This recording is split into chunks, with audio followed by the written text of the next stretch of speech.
श्री दत्तची गरमागरम वडा उसळ आली आहे आणि अशा प्रकारे हा गॅस भरला जातो, याच्यामध्ये सोड्यामध्ये बनवला जातो। आता घेतोय आल्याचा गरमागरम स्पेशल चहा।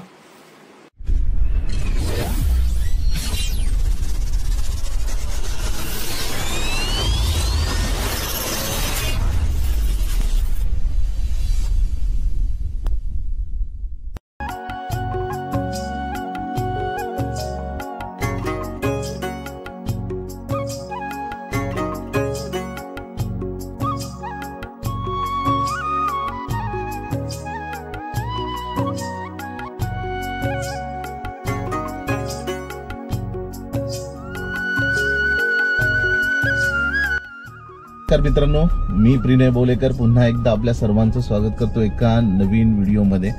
आणि आज आहे रविवार आणि रविवारी सकाळी उठलो आणि असा कुठला प्लॅन काय कळत नव्हता। बरेच दिवस म्हणतोय की कंटेंट भेटत नाही, पण नंतर स्वतःच विचार केला तर असं वाटायला लागलं की यार आपण स्वतःच कुठे प्लॅन करत नाहीये। सो आज हा व्हिडिओ बनवतोय, ट्रॅव्हल व्हिडिओ आहे, पण मी तुम्हाला डेस्टिनेशन सांगणार नाही की मी कुठे जातोय, कारण हळूहळू जसा प्रवास पुढे पुढे सरकत जाईल तसं तसं तुम्हाला नक्की कळत जाईल की आपण चाललोय कुठे। या प्रवासाच्या पहिल्याच टप्प्यात मी आता पोहोचलेलो आहे नाश्ता करण्यासाठी, आणि नाश्ता करण्यासाठी मी थांबलो आहे श्री दत्त स्नॅक सेंटरमध्ये, जे की हायवेलाच आहे। हा कोणता हायवे तुम्ही नक्की कमेंट करून सांगा, कारण मी जसं सांगितलं आहे की हा व्लॉग थोडा सस्पेन्सवाला व्लॉग आहे।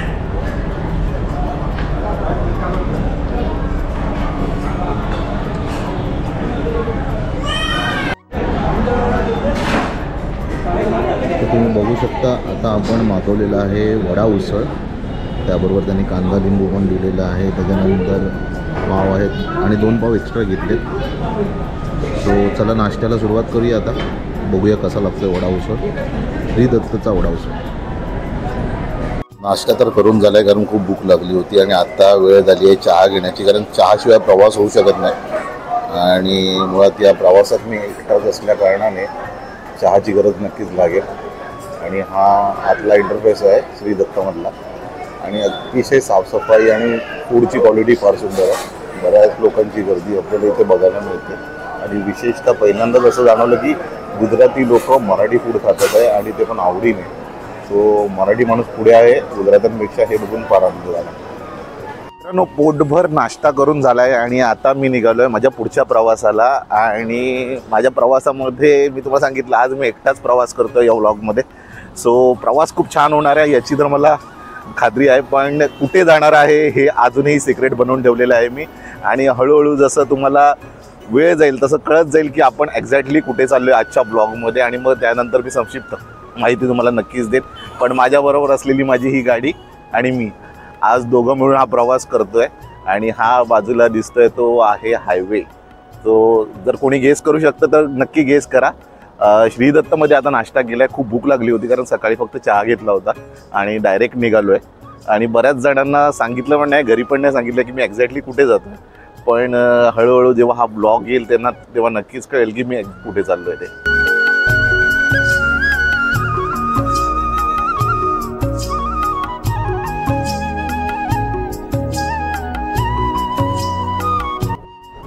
मित्रांनो, आता आपण प्रवास करत आहोत समृद्धी महामार्गाने, आणि हा समृद्धी महामार्गाचा माझा पहिलाच प्रवास आहे आणि खूप छान रस्ता बनवला आहे। फक्त एवढंच आहे की पूर्ण कॉन्क्रिटीकरण केलेलं आहे रस्त्याचं, त्यामुळे गाडी थोडी सांभाळून चालवावी लागते, कारण मी दिवसाचा प्रवास करतोय आणि दिवसाचा प्रवास करत असल्यामुळे हीट पण खूप आहे, ऊन आहे बाहेर, आणि त्यामुळे गाडी हळू चालवावी लागते। आणि हा एक बोगदा आता मला लागलेला आहे।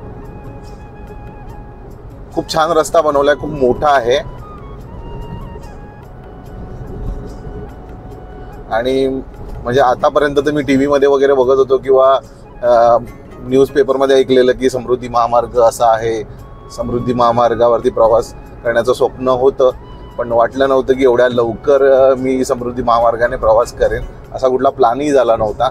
आणि आज अचानक जो हा माझा प्लॅन सिक्रेट प्लॅन झाला, आणि त्यामुळे मी आज या मार्गाने प्रवास करतोय। खूप सुंदर रस्ता आहे, रहदारी पण खूप कमी आहे, म्हणजे हा सरळ रस्ता नागपूरला जातो, मुंबईपासून नागपूरचा हा महामार्ग आहे। आता मी पोचलेलो आहे समृद्धी महामार्गाच्या एका रेस्ट पॉइंटवरती, आणि तिथेच पेट्रोल पंप होतं, तर पेट्रोल सुद्धा भरून घेतलंय। आणि पूर्ण रस्त्यामध्ये कुठेचही थांबायला अलाव नाही आहे किंवा कुठले शॉप्स किंवा पेट्रोल पंप्समध्ये नाही आहे.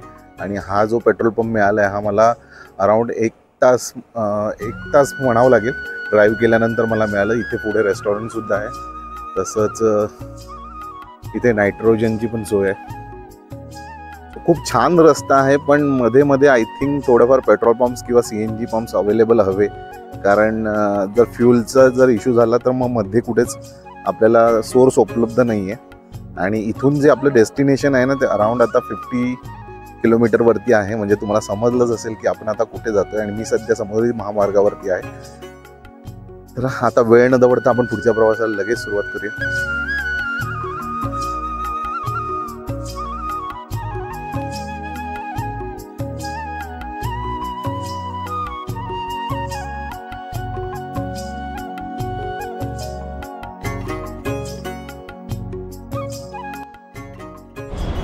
सो फायनली मित्रांनो मी पोचलो आहे माझ्या डेस्टिनेशन पॉईंटवरती. आणि आतापर्यंत तुम्ही बरेच जणांनी गेस केलं असेलच मी कुठे जाणार आहे. सो मित्रांनो आजचं सरप्राईज डेस्टिनेशन आहे शिर्डी. आणि मी शिर्डीला पोचलो आहे. आता सकाळी 10ला आय थिंक आपण निघालो होतो. आणि आता आपण शिर्डीच्या संस्थानापाशी पोचलो आहे. आणि आता पुढे जाऊन आपण दर्शन घ्यायचं आहे. गाडी पार्क केल्यानंतर आता मी आलो आहे मंदिराच्या समोर. आणि माझ्या समोर तुम्ही बघू शकता तर श्री साई संस्थानाचा हा बोर्ड दिसतो आहे रस्त्याच्या पलीकडे. आणि मी आता 12 वर्षांनंतर शिर्डीला पुन्हा आलो आहे. सो शिर्डी पूर्ण बदललेलं आहे. 12 वर्षापूर्वी 10 वर्षापूर्वी ज्या प्रकारे शिर्डी होती आता तशी राहिली नाही आहे. तिला मुंबईचं रूप आलं आहे कुठेतरी. आणि सगळ्याच गोष्टी बदलल्या आहेत. आणि मंदिरामध्ये पण खूप बदल झाला आहे. पूर्वी मंदिराच्या ज्या रांगा होत्या त्या भल्या मोठ्या रांगा दिसायच्या, पण आता संस्थानाने भरपूर सोय केली आहे. आणि माझ्यासमोर बघू शकता मोठे मोठे पेरू जी शिर्डी. मित्रांनो आता मी चाललो आहे मंदिराच्या दिशेने. आणि 7 नंबर गेटने आपल्याला आतमध्ये जायचं आहे. पण तत्पूर्वी आपल्याला मोबाईल किंवा आपल्याकडे जे कॅमेरे असतात ते आपल्याला लॉकरमध्ये ठेवावे लागतात, कारण आतमध्ये अलाव नाही आहे. त्याशिवाय जर तुमच्यासोबत कोणी वृद्ध व्यक्ती असेल आणि त्यांना जर डायरेक्ट दर्शन करायचं असेल तर इथे 200 रुपयाच्या पासची सुविधा आहे. तो पास घेऊन तुम्ही लवकरात लवकर VIP दर्शनसुद्धा करू शकता.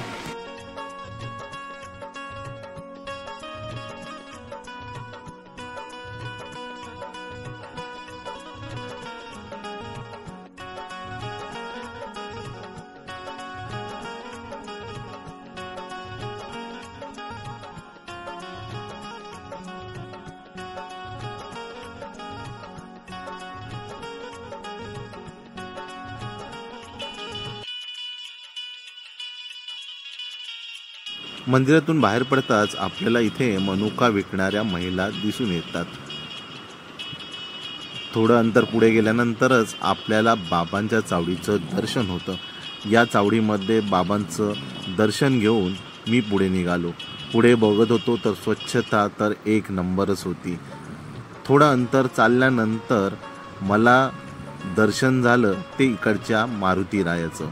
मारुतीरायाची ती प्रसन्न मूर्ती पाहून मन खूप भरून आलं. मारुतीरायाचं दर्शन घेतल्यानंतर मी तिथून पुढे निघालो. पुढे निघताच मला साईंच्या एका मोठ्या मूर्तीचं दर्शन झालं, जे की गार्डन एरियामध्ये आहे. आता दर्शन तर झालंय. आता काहीतरी पेट पूजा करायची आहे, थोडीशी शॉपिंग करायची आहे आणि त्याच्यानंतर पुन्हा आपला परतीचा प्रवासाला सुरुवात करायचं आहे. सो बघू शकता नाशिक इथून 90 किलोमीटर आहे, मुंबई 260 किलोमीटर आणि इंदोर आहे 425 किलोमीटर. मंदिराच्या बाहेर येताच आपल्याला हे स्टॉल दिसतं. तिथे आपल्याला अष्टगंध असेल, धूप असेल आणि अगरबत्ती चंदनाची ती मिळते. सो आपण आता इथे हे 250 रुपयाचा पूर्ण सेट विकत घेतला आहे. याच्यामध्ये आहे अष्टगंध, धूप आणि अगरबत्ती.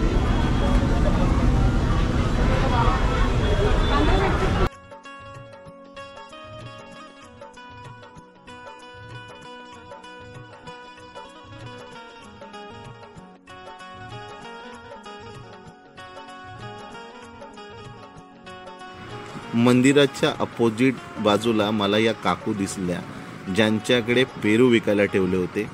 तर एका पडीमध्ये 6 ते 7 पेरू होते आणि त्या एका पडीची किंमत त्यांनी 50 रुपये मला सांगितली.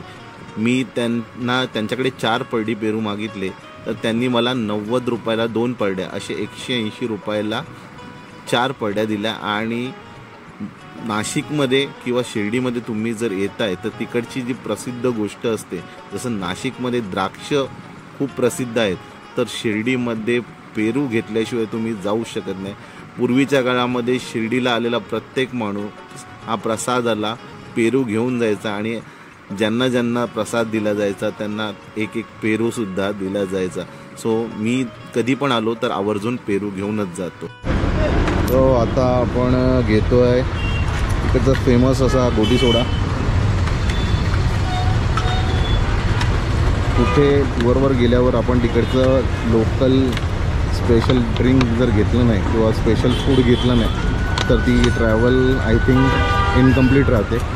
तो मी नेहमी प्रयत्न करत असतो की अशा ठिकाणी जाऊन तिकडच्या लोकल गोष्टी ज्या असतात त्या टेस्ट करायचा. तर गोटी सोडा हा इकडचा खूप फेमस आहे आणि अशा प्रकारे हा गॅस भरला जातो, याच्यामध्ये सोडामध्ये बनवला जातो डायरेक्ट सोडा इथे. आणि हा बनलेला सोडा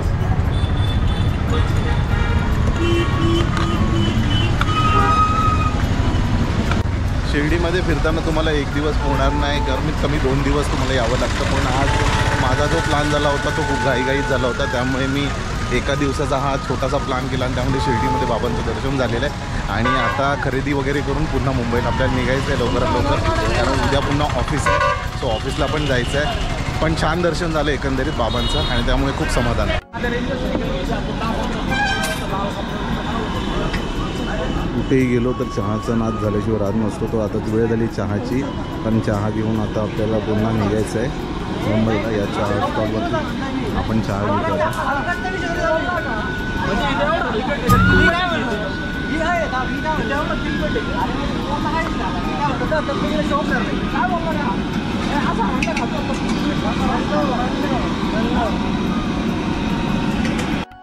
शिर्डीचं पवित्र दर्शन घेतल्यानंतर परतण्याची ही भावना कधी कधी खासच असते.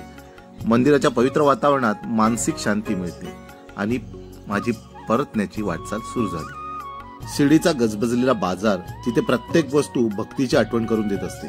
साईबाबांची मूर्ती, रुद्राक्षमाळा आणि प्रसाद घेण्यामध्ये भक्तगण एकदम गुंतलेले असतात. मला एवढंच वाटतं की कोणत्याही यात्रेची सांगता ही कधीच शेवट नसते. शिर्डी तुमच्या हृदयात कायमस्वरूपी आहे आणि साईबाबांची कृपा तुम्हाला नेहमीच नवीन ऊर्जा देत राहते. शिर्डीचं दर्शन ही शब्दांनी सांगण्याची गोष्ट नाही, ती फक्त अनुभवल्यानेच समजते. तुम्हीही या भक्तिमय यात्रेचा अनुभव घ्या, हीच माझी साईबाबांच्या चरणी प्रार्थना आहे. एकूणच दर्शन झाल्यानंतर आता मी पुन्हा एकदा समृद्धी महामार्गाकडे जाण्यास निघालो आहे. आणि समोर माझ्या बघू शकता आता एक डावीकडे जाणारा जो रस्ता दिसतोय आपल्याला समोर, तो सरळ समृद्धी महामार्गावर जातो आणि थोड्या वेळानेच आपल्याला पुढे टोल नाका देखील लागेल. आता टोल नाक्याचं इकडचं वैशिष्ट्य सांगायचं झालं तर जेव्हा पण तुम्ही समृद्धी महामार्गाने प्रवास करत असता तेव्हा तुम्हाला जो पहिला टोल लागतो तिथे नेहमी तुमच्या गाडीचं रजिस्ट्रेशन केलं जातं. आणि जेव्हा पण तुम्ही तुमचा समृद्धी महामार्गाचा प्रवास संपवता त्यावेळेला तुम्हाला जो टोल लागतो त्यावेळेला तुम्हाला तिथे पैसे आकारले जातात.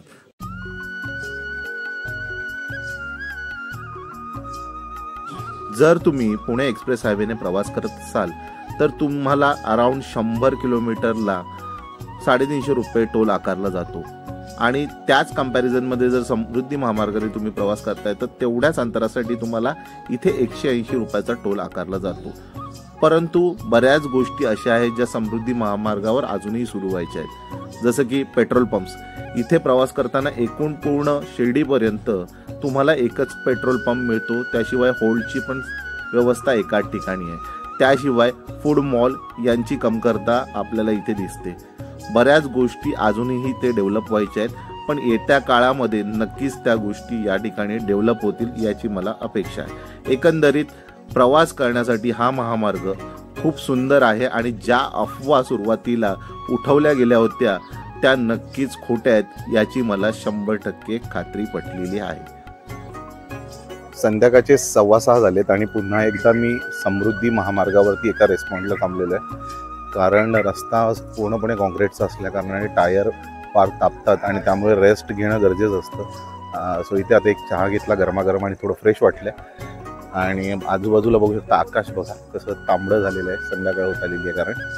आणि तो आहे तो समृद्धी महामार्ग आहे बाजूलाच आणि तिथे हा भारत पेट्रोलियमचा रेस्ट पॉईंट आहे. सो पेट्रोल पण भरून घेतलं बिकॉज CNG पुढे कुठे अवेलेबल नसेल आय थिंक मुंबई किंवा ठाण्यामध्ये पोहोचेपर्यंत. आणि गाडीला पण थोडं ओपन करून ठेवलं आहे बिकॉज गरम होण्याचे चान्सेस बरेच असतात. सो आता बघू, चहा घेतली आहे आणि आता पुन्हा निघायचं आहे मुंबईकडे. थंडी वाजायला लागली आहे. मुंबईमध्ये थंडी नाही आहे पण इथे संध्याकाळी 5 वाजल्यापासून थंडीची चाहूल लागली.